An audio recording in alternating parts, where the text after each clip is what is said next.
Hi, I'm YuKo Millennia, and I hope you all are having a great holiday today.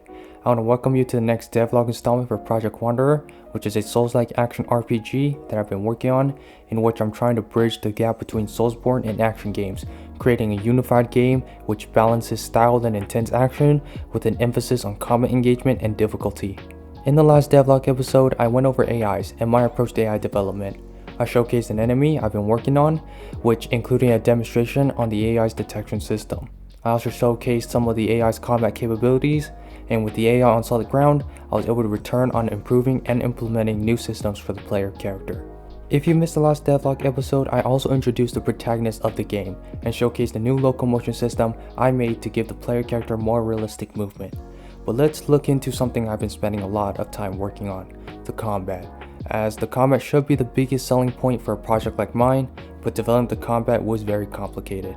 You see, trying to find balance in two game genres that can't be fairly compared is quite difficult, and finding a way to balance the different mechanics that set these two game genres apart is quite tricky, but I needed to start somewhere. So I decided to split my combat system into two categories, the offensive side and the defensive side, and pair each category with a corresponding genre that the system will resemble or take most of its inspiration from. I paired my offensive side of combat to take inspiration from action style games, while my defensive side takes more inspiration from Souls-like. And so that arouses another question: which system should I prioritize? In action games, the combat is really focused on the offensive side, while Souls games take more of a defensive approach. So where do I start? Hoping to find the right path, I decided to take a look back at my old project, or my old prototype project, Project Bloodbounder. By reviewing what I made and my thought process, I realized that when I was developing Project Bloodbounder, I focused a lot on the offensive side of combat and almost disregarded the defensive stuff. My only way to balance the game was to alter damage and health stats, as revamping the entire combat would be problematic. To avoid this same issue, in Project Wanderer I decided to attempt to focus on the defensive side first, and then develop the offensive mechanics to correlate with the existing systems. But even though I'm focused on the defensive side, I still need the player to be able to attack, so it has some other purpose than defending. So I gave the player a 5-hit attack sequence you typically see in an action game. It's simple, but we will need to improve and revamp in the future, but it's a good starting point to allow me to work on what I need to work on first. Which leads us to the deflection system, a system that I've been working on for the last 3 or 4 months now. It takes lots of inspiration from Sekiro, and many of the mechanics of the deflection system have been replicated to fit my project. Now, not only do I want to balance the combat in general, I want to find a way to balance the different mechanics of the combat system.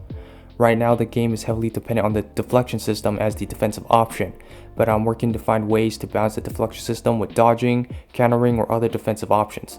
I feel like I'm being a bit ambitious with all these plans and starting to feel a bit unsure if I'm able to pull any of this off, but I'm trying my best to keep in mind of my goals without making unrealistic ones to clutter my plan. With the combat in a satisfactory place, I decided that I wanted to get some outside opinions on the project, as the project has been pretty closed in for the past 6 months of development. So I made a main menu, pause menu, and a prototype level and packaged the entire project. With that said, I am happy to announce that a prototype project is available. Well, kind of. As of now, the project is released for my Patreon members only. I'm hoping to get some feedback as I continue to polish and improve the project before releasing it to the public. Once I get the project on a good state, I'll release it for public and get some feedback, so stay tuned for any news on that. Now, before I end this devlog, I want to give a very special thank you to everyone for tuning in. We hit 1,000 subs here on this channel, and I never thought my videos would ever attract this much attention, and I feel like I should address that sooner, but I wanted to save that thank you for this video. So thank you all of you for your support. It means a lot to me.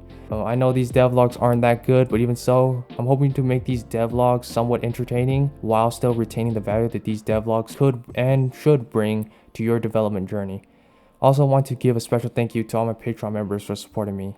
Content might start to slow down on Patreon, but I'm working on the new hack and slash series with a bunch of new and improved systems, so thank you for being very patient. If you'd like to support me directly, join my Patreon and take advantage of the project files from my tutorial series, and also give the new prototype build a run, and let me know what you think. I have also made my project files for Project Bloodbounders available for anyone who wants to expand their learning and blueprints. I'm still in the midst of working on organizing those project files, so it could serve as a better learning tool and as a template project for your own game. I hope you take advantage of these learning resources. This marks the end of this devlog, and I hope you guys continue to stick around. I do plan to start posting more often on my Patreon and Twitter for Project Wanderer, so if you want to get the latest news, check out my socials and follow me. Links are in the description below. I wish all of you a Merry Christmas and a Happy New Year, and I'll see you guys in the next one. Stay safe and peace out.